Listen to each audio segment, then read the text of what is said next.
अस्सलामुअलैकुम, सत श्री अकाल, नमस्ते दोस्तों। असी तुहानू अज दिखा रहे हैं डेयरी फार्म।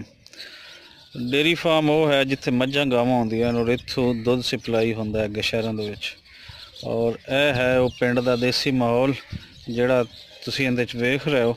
और मज़ीद असी तुहानू अगे मझां दे कोल भी लैके जाने और तुहानू मझां दे मालिक नाल भी मिलाने, गलबात करने कि मझां किस किस्म दी होंदियां और कितना दुध देंदियां और बाकी जितनी भी डिटेल है असी इन्हां तो लैने। सो आओ चलते हैं इस तो अगे।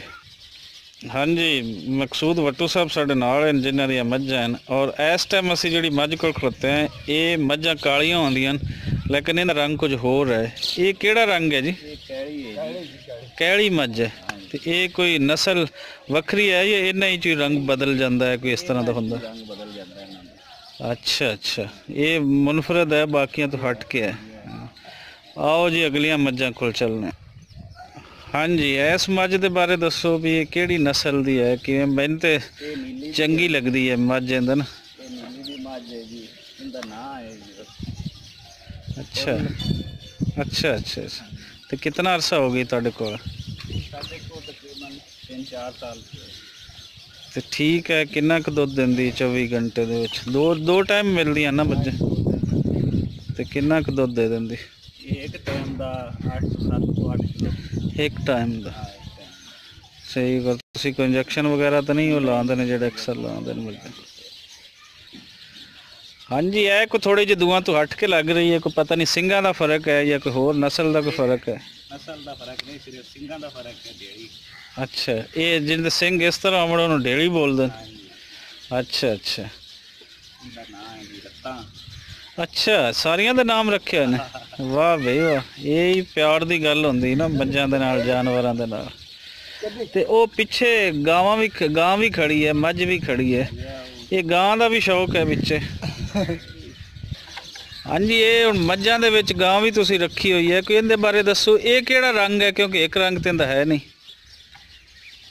ये लाल रंग, लाल ये लाल इतिहास, इहनूं लाल रंग आखदे ने। ये अच्छा रोई दी जिहड़ी फोर्टाबाद वाली साइड तो आंदी, राणी रोई वाली। अच्छा अच्छा, तो कितने क दी आ रही है इस टाइम इस तरह की गां चंगी जड़ी? 1.5 ਤੋਂ 2 ਲੱਖ ਦੇ।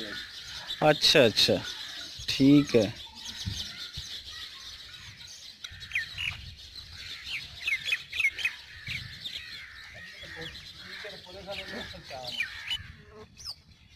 जी ये बारे कोई दसो, ये तो मैनू कोई वाहवा उम्र दी लगदी है। ये तकरीबन 5वां सूआ है जी। अच्छा अच्छा, ये मशहूर बुच्ची। बुच्ची, ये बुच्ची कोई नस्ल है या नाम रखा है? नाम बुच्ची रखा है। अच्छा अच्छा, ये सारियां मझां की ये नयाब मझ। ये नयाब मझ है।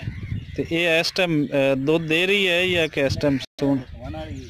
अच्छा अच्छा, कितने के दिनों तक सूस है? तकरीबन 2 महीने लग गए।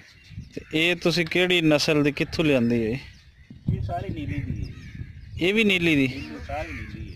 अच्छा अच्छा अच्छा, तो इहदी अगर एक औसत जिहड़ी कोई कीमत होवेगी कितने क दी इस तरह की चंगी मझ लभदी? तो ये इहदी कीमत तो नहीं लानी चाहिए, लेकिन इस दे नाल दी कितने क दी मिल जाती? इस दे नाल दी तकरीबन 4 ਤੋਂ 5 ਲੱਖ। अच्छा, इहदा मतलब ये सारियां तो कीमती है। वो 5-5 ਲੱਖ ਦੀਆਂ मझां होंदियां। हाँ, सोहनी मझ है जी, हर लिहाज नाल। तकरीबन दुध एक टाइम का 10 ਤੋਂ 12 किलो। अच्छा, जबरदस्त भाई जबरदस्त। ਇਹਦਾ मतलब है ਜਿਹੜਾ ਇੱਥੇ ਪਿੰਡਾਂ ਥਾਂ ਤੁਹਾਡੇ ਕੋਲ 10-12 ਸਿਰ ਹੈ, ਇਹ ਜਿਹੜੇ ਸ਼ਹਿਰਾਂ ਦੇ ਵਿੱਚ ਤੋਂ ਪਤਾ ਨਹੀਂ ਕੀ ਇੰਜੈਕਸ਼ਨ ਲਾ ਕੇ ਕਈ ਮਸਨੂਈ ਤਰੀਕਿਆਂ ਦੇ ਨਾਲ ਦੁੱਧ ਜ਼ਿਆਦਾ ਹੁੰਦੇ ਚਲਾ ਲੈਂਦੇ। ਸਾਦੇ ਖੁਰਾਕ ਨਾਲ ਦੇ ਪੱਠੇ ਵਗੈਰਾ ਬਸ। ਅੱਛਾ ਅੱਛਾ, ਖੁਰਾਕ ਵੰਡਾ ਵਗੈਰਾ ਇਹ ਕਦੇ ਨਹੀਂ ਪਾਇਆ। ਹਾਂ ਹਾਂ। अच्छा, हुण ਇਹ ਕਿਉਂ ਵੱਖਰੀਆਂ ਰੱਖੀਆਂ ਨੇ ਦੂਸਰੀਆਂ ਮੱਝਾਂ? ਤੂੰ ਇਹ ਦੂਸਰੀਆਂ ਲਿਆਰੀਆਂ ਨੇ। ਅੱਛਾ, ਇਹਨਾਂ ਨੂੰ ਰਜਾ ਤੇ ਅੰਦਰ ਕਰ ਦਿੱਤਾ। अच्छा अच्छा, खुलियां बाकी बदियां। ठीक है ठीक।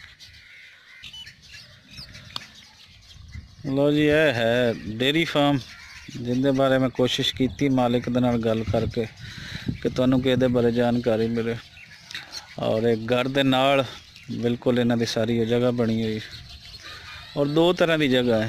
एक तो वो पट्ठे खाने वाले जिथे पट्ठे उन्होंने खाने, ये जिन्हें पट्ठे खाने होंदे इन्हां नूं खिलाणी सददे ने। ਤੇ ਉਖਰਾਣੀ ਦੇ ਵਿੱਚ ਜਿਹੜੇ ਪੱਠੇ ਖਾ ਲੈਂਦੇ ਨੇ ਵੱਡੀਆਂ ਮੱਝਾਂ ਹਨ ਜੀ, ਜਿਹੜੀਆਂ ਉਖਰਾਣੀ ਦੇ ਨਾਲ ਖਾ ਰਹੀਆਂ, ਜਿਹੜੀਆਂ ਮੱਝਾਂ ਦੁੱਧ ਦੇ ਰਹੀਆਂ। ਬਾਕੀ ਦੂਸਰੀ ਤਰ੍ਹਾਂ ਦੇ ਜਿਹੜੀਆਂ ਛੋਟੀਆਂ ਮੱਝਾਂ ਨੇ, ਜਿਹੜੀਆਂ ਜੇ ਮੱਝਾਂ ਨਹੀਂ ਬਣੀਆਂ, ਕਟੀਆਂ ਹਨ, ਘੜਾਪਾਂ ਬੋਲਦੇ ਨੇ ਇਸ ਨੂੰ, ਉਹ ਹੈ ਖੜੀਆਂ ਕੀਤੀਆਂ ਹੋਈਆਂ। ਔਰ ਇਹ ਤੁਹਾਨੂੰ ਇਹਨਾਂ ਦਾ ਪਿੱਛੇ ਇਹਨਾਂ ਦਾ ਵੀ ਤੁਹਾਨੂੰ ਕਮਰੇ ਬਣੇ ਹੋਏ ਨਜ਼ਰ ਆ ਰਹੇ ਨੇ, ਤਾਂ ਕਿ ਸਰਦੀ ਗਰਮੀ ਤੋਂ ਇਹਨਾਂ ਨੂੰ ਵੀ ਬਚਾਇਆ ਜਾ ਸਕੇ।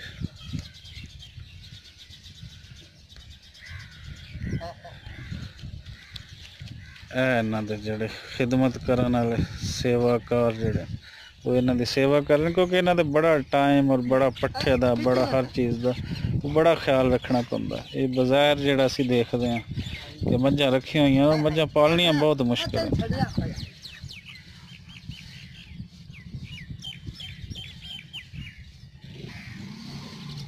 ਇਹ ਸਾਈਡ ਤੇ ਵੀ ਦੋ ਮੱਝਾਂ ਜਿਹੜੀਆਂ ਪਹਿਲੇ ਮੈਂ ਨਹੀਂ ਦਿਖਾ ਸਕਿਆ।